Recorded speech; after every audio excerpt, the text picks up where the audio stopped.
Hi, welcome to Deeks Music. Today I'm going to show you the piano player's sleight of hand. It's the #1 way for you to be able to get around the keys quickly and smoothly and totally open up the keyboard so you can play way more notes than you thought you could. Don't forget to subscribe below so you get these new videos as soon as possible. I'm going to be putting a link in the description to a free video piano lesson sent direct to your inbox. So just go to that link, which is markdeeksmusic.com/beginner if you want that lesson. And before this video ends, I'm going to show you how you and a friend can test each other on the sleight of hand trick that I'm going to show you in this video, even if neither of you are piano players. So before we even touch the piano, we're going to take advantage of the fact that your thumb, if it's like mine, is sideways on to the rest of your hand. So what I mean by that is, if you look at your hand from the top, you'll see that most of your fingertips are facing downwards, whereas the tip of your thumb is facing sideways, almost across underneath your hand. Now, that means that you can, if you need to, touch the bottom of your fingers as you move your thumb. And you've probably done that a million times in your life without ever thinking about how useful that is. And perhaps in lots of other situations it isn't useful. But for playing piano, that's dead handy, which may or may not be a pun. I'll let you decide. So, if you now get your hand on top of the piano keys, or if you don't have a piano, you can practice this without a piano as well.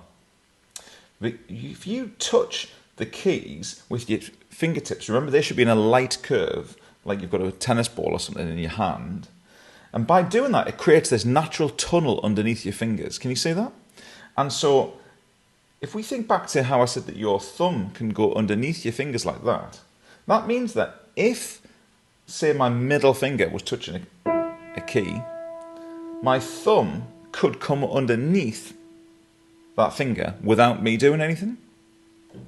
So, whereas you might have tried to do something like this before, and if you haven't, you should try that now. Touching one key at a time. It doesn't really matter where on the piano you are, but if you can find the middle C, I've got a video elsewhere on my channel which gives you a quick win on how to find the middle C, by the way. But wherever you put your hand on the piano, put your thumb on the middle C. And previously, you might have attempted to play one note at a time with 5 different fingers. But what we're going to do now is we're just going to play the first 3. And with that finger down, still on that note, we're going to take advantage of what we're talking about today with your thumb being able to come sideways underneath. And instead of your next finger, your ring finger, playing the next note, you're going to let your thumb play the next note, like this. Now, that might not look like much, it might not sound like much, but the 2 things that I just did there are the secret to the piano player's sleight of hand about how you're going to be able, like a magician, to just quickly, smoothly move around the keys. So let's look at the 2 things that I did. With my middle finger down, my thumb came across underneath it. And as my thumb got to the next key and started to get to touch the next key, my thumb plays the next note, and then the second thing is the rest of my fingers come over the top. There's 2 movements. Thumb goes, rest of my hand goes. Thumb goes, rest of my hand goes. Can you see that?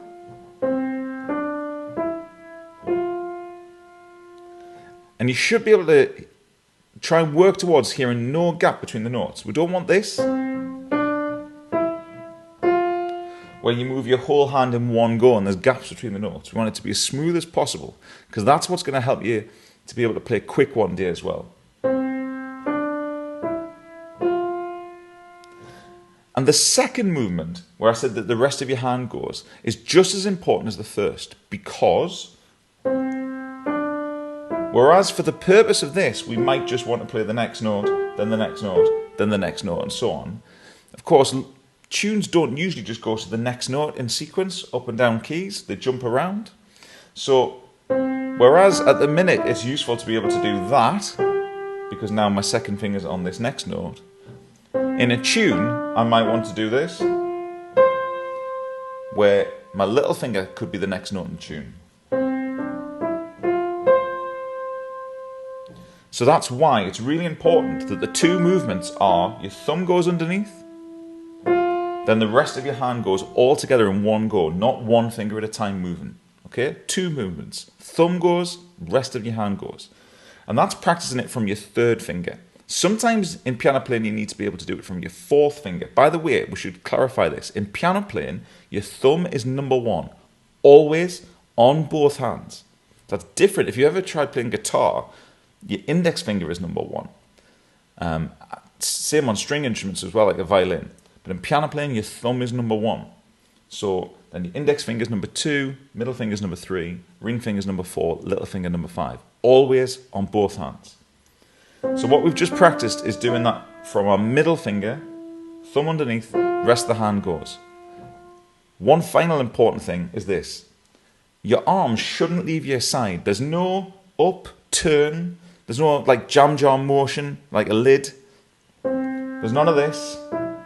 You don't need to lift your hand up to get your thumb underneath, and we proved it at the start of this video. How? Because we know that your thumb can get underneath that finger, and you can do that without doing that. You don't need your elbow to do that. Your thumb can do that because it's sideways. So we've already proven it. So your arm stays by your side, your elbow doesn't lift up, in a straight line, thumb comes underneath, rest of the hand goes. That's from the middle finger, and you can also try it from your fourth finger. So get to your ring finger, that's your fourth finger. Bring your thumb underneath it, it'll feel a bit further away for that, but this has got to stay straight. Don't twist, thumb underneath, rest of your hand goes. Okay? So in piano playing, we mostly do that trick from our third and fourth finger. Sometimes we do it from our second finger, depending on what notes we need, but we never do it from our little finger. So you'll never get to the stage in a piano piece, and if you do, you've got the wrong finger on the note, where you're trying to get your thumb underneath your little finger to the next note. That's never going to happen. So the focus for now is from a middle finger and from a fourth finger. Okay? Two movements. Thumb, rest of fingers. The rest of the arm has to stay by the side. And this is how I said at the start of the video I was going to give you something where you and your friend can test to see whether you're doing this right, even if neither of you can play piano. And this is what my piano teacher used to do to me when I was a kid. He used to come and stand behind me. He used to put his two hands, either side of my elbows. So imagine, I kind of do it all at once, but you're going to have to use your imagination. I'm sat playing the piano, and he comes and puts his hands here, like this, and asks me to do that kind of movement. And if my elbow touched his hand, lost a point. So you get someone to come and stand behind you, put their hands either side of you, or just one if you're practicing one hand. And you have to be able to get that movement without your elbow touching their hand. Okay? So, that's the piano player's sleight of hand. Why is that? Because if you can do that, you're one step on the way to doing that. Don't worry about that right now. But all I did was what I've just shown you today, faster. Okay? It's the sleight of hand. You didn't see it happen, but you can do it as well. Don't forget to subscribe. If you want a free piano lesson, a beginner's piano lesson sent to your inbox right now, click the link in the description, markdeeksmusic.com/beginner, and I'll see you next week with some more piano tips. Thanks for watching.